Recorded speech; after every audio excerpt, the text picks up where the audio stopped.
नमस्कार मित्रों। आज आपको सुनाने वाले हैं एक ऐसी कहानी जो आपके जीवन में बहुत सा बदलाव ला सकते हैं। ये कहानी एक स्त्री की त्रिया चरित्र पर है। मित्रों, आपसे आग्रह है कि कहानी को पूरा जरूर सुने। अच्छा लगे तो लाइक सब्सक्राइब करके बेल आइकन को जरूर ऑन कर ले। तो चलिए मित्रों, कहानी को शुरू करते हैं। ये कहावत कोई ऐसे ही नहीं बनी है, इसके पीछे एक लंबी कहानी है। इस कहावत का अर्थ है कि स्त्री का चरित्र एक अबूझ पहेली है, उसे कोई नहीं जान सकता है। वह जलेबी की तरह जटिल व्यक्तित्व की स्वामिनी है जो कुलटा होते हुए भी सती सावित्री दिखने का प्रयास करती है। वह अपने पति को मारकर सती होने का स्वांग रच लेती है। पर ऐसा चरित्र समस्त स्त्रियों का हो यह जरूरी नहीं है। कुछ स्त्रियां में ही ऐसे चरित्र होती हैं, समस्त नहीं।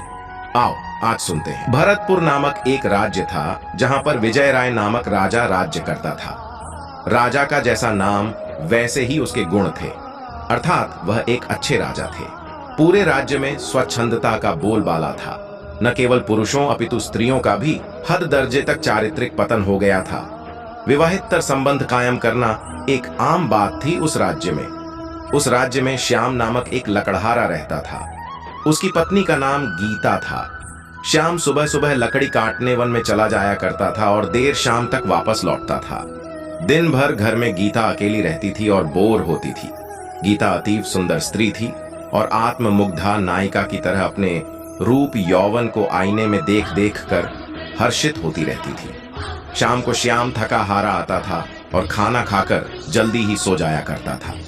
गीता घर का काम निपटाकर और सज संवर कर जब तक सेज पर आती थी, तब तक श्याम खर्राटों की दुनिया में सैर करने चला जाता था।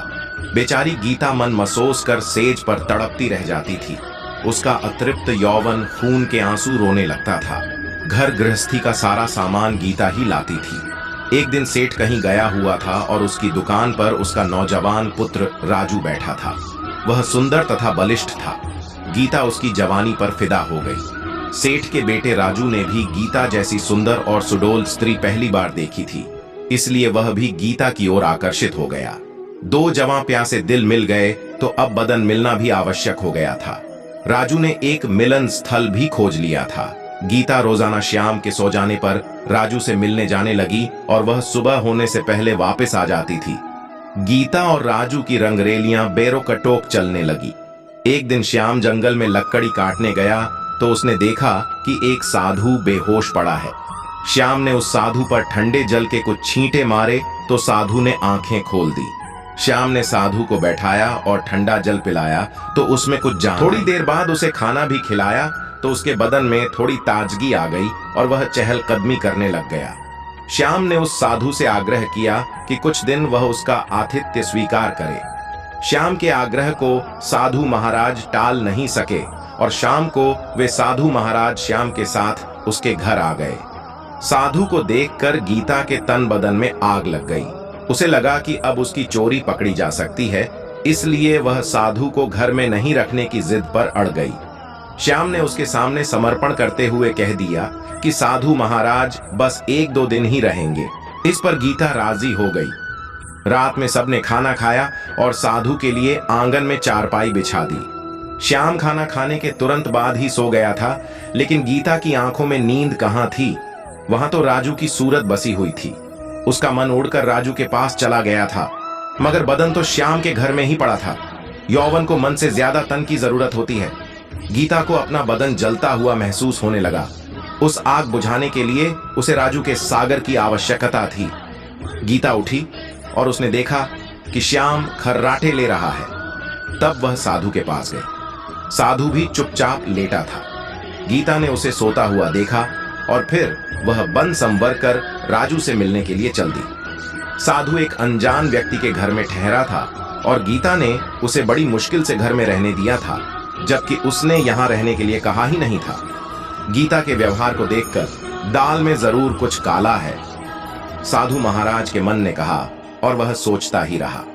इसलिए उसे नींद नहीं आई और उन दोनों के क्रियाकलाप देखता रहा। जब गीता उसके पास आई तब वह दम साध कर चुपचाप लेटा रहा। उसने गीता को बन संवर कर कहीं पर जाते हुए देख लिया था, मगर वह चुपचाप पड़ा रहा। उसने यह भी देख लिया था कि भोर होने से पहले ही गीता वापस आ गई थी। उसे अब सारा माजरा समझ में आ गया था। दूसरे दिन श्याम जब जंगल से लौटा तो साधु ने उसे अपनी पत्नी से सावधान रहने को कहा और यह भी कहा कि उसकी पत्नी किसी से मिलने रात को कहीं जाती है। इस पर श्याम को गीता पर बहुत गुस्सा आया और उसने गीता को मारा पीटा भी बहुत। उसने गीता को एक खंभे से बांध दिया और सो गया। श्याम के मकान के पड़ोस में मोहन नाई रहता था, जिसकी पत्नी का नाम बेबी था। गीता की तरह बेबी भी एक चरित्रहीन स्त्री थी। उसका भी एक यार था।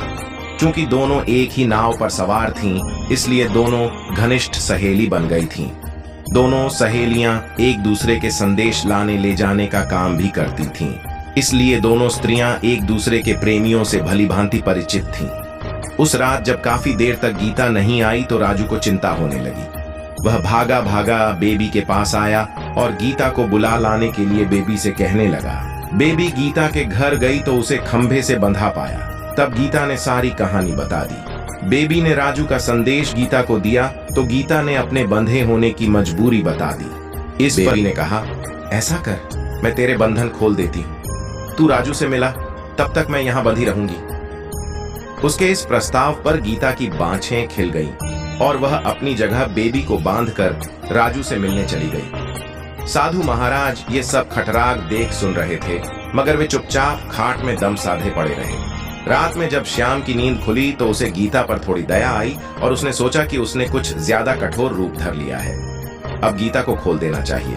लेकिन मन ने कहा, अगर वह फिर से अपने प्रेमी से मिलने चली गई तो?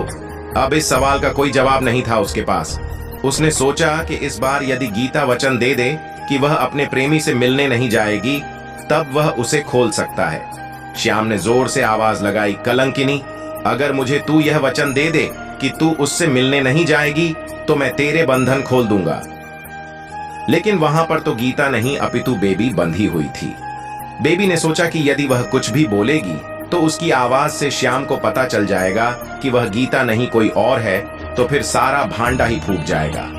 इसलिए वह कुछ नहीं बोली और चुप रही। उसके इस तरह चुप रहने पर श्याम को गुस्सा आ गया और उसने गुस्से में आकर कुल्हाड़ी फेंक कर मारी। कुल्हाड़ी सीधे बेबी की नाक पर जाकर लगी और उसकी नाक कट गई। वह अंदर ही अंदर सारा दर्द सहन कर गई, मगर उसने एक भी आंसू नहीं निकलने दी। कुल्हाड़ी फेंक कर मारने से श्याम का गुस्सा थोड़ा ठंडा हो गया और वह फिर सो गया। उधर गीता आज जल्दी ही वापस आ गई और जल्दी जल्दी बेबी के बंधन खोल डाले। तब बेबी ने अपनी कटी हुई नाक दिखाई और सारा बातें सुना डाला। गीता यह देखकर और सुनकर कांप उठी, मगर अब क्या हो सकता है। बेबी अपने घर को चली गई और गीता फिर से उसी खंभे से बंधी खड़ी हो गई। साधु बाबा चारपाई पर पड़े पड़े यह सारा त्रिया चरित्र देख रहे थे। थोड़ी देर बाद जब श्याम की नींद खुली तो उसने अपनी पत्नी गीता से फिर कहा, देख, तू अब भी मुझसे सच सच कह दे और मुझे यह वचन दे दे कि तू फिर कभी उनसे मिलने नहीं जाएगी तो ठीक रहेगा। नहीं तो जिस प्रकार मैंने तेरी नाक काटी है, अब तेरे दोनों कान भी काट दूंगा। फिर तू नकटी और बूछी हो जाएगी। तब तेरा घर से निकलना ही मुश्किल हो जाएगा। इन शब्दों को सुनकर गीता के षड्यंत्रकारी दिमाग में एक युक्ति सूझी। उसे पता था कि नाक उसकी नहीं, सुशीला की कटी है और इस बात का पता श्याम को नहीं है। इस नासमझी का फायदा उठाना चाहिए। तब उसने त्रिया चरित्र दिखलाते हुए नाटक करना शुरू कर दिया और जोर जोर से रोना शुरू कर दिया। रोते रोते बोली, तुम मर्द लोग बड़े बेरहम होते हो। अपनी पत्नी पर झूठा इल्जाम लगाकर उसकी नाक काट देते हो। मैं कोई कुल्लटा स्त्री नहीं हूं जैसा कि तुमने मुझ पर आरोप लगाया था। मैं एक पतिव्रता स्त्री हूं और मैं आज तुम्हें यह सिद्ध करके दिखा दूंगी कि मैं कितनी सती, नेक और पतिव्रता हूं। ऐसा कहकर उसने आसमान की ओर देखा और भगवान को संबोधित करते हुए बोली, हे प्रभु, हे माता गौरी, हे समस्त देवी देवताओं, हे दसों दिशाओं, आप सभी मेरी बात ध्यान से सुनो और मेरे साथ न्याय करो।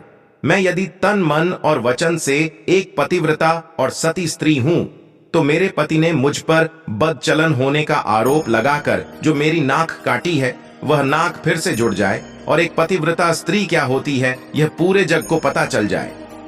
और वह ओम नमो भगवते वासुदेवाय नम का जाप करने लगी। श्याम यह सब देख और सुन रहा था।